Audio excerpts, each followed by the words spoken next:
Summit. Pinapalakpakan yon.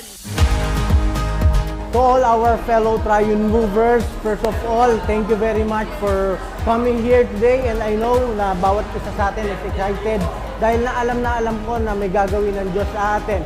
Not just physically, not just improving our talents, but improving our love and service to God.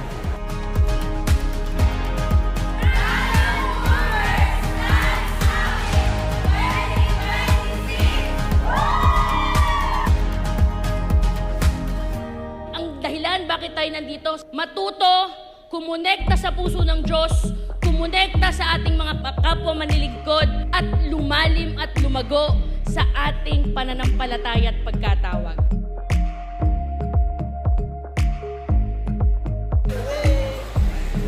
Triune Movers Dance Summit 2026!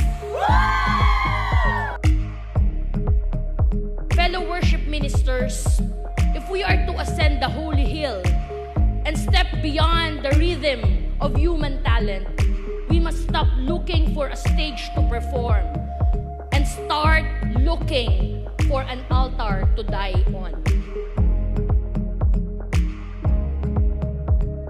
Sarap maging bahagi ng isang simbahan, specifically JIL, na pinaprioridad ang ating paglago. This is a breakthrough year for all of us. Alam nyo ba, ang bawat isa sa inyo na nandito ngayon ay mistulang preacher na nagsusulat ng kanyang sermon sa pamamagitan ng pag-unat ng kanyang braso. Kung ganun natin titignan at bibigyan ng bigat at lalim ang calling ng pagiging dance minister, masasabi natin na ang buhay ninyo bilang lingkod ng Diyos ay hindi nagsisimula sa pagbukas ng musika. Lagi nating tatandaan na lahat ng ating ginagawa ay para sa Panginoon. Just like what John 3:30 says, that He must increase, we must decrease.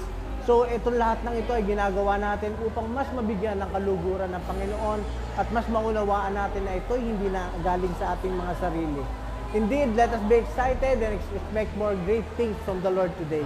God bless you. Use dance as a creative platform to inspire, encourage, and glorify God. Tayo mahiya sa Lord na humingi, no? Especially wisdom and knowledge, lalo sa pagsayaw, kasi para sa kapurihan niya naman yun eh. Lagyan nyo naman ng konting angas. Di ba may angas sa mga dancers? Sabi nyo, it's not just dance, it's worship. Alam nyo, walang masama ang angas. Basta banal na angas. Dahil ang banal na angas, hindi pinagmamayabang anumang merong galing siya. Ang banal na angas ang pinagmamalaki dahil may Kristo sa puso niya.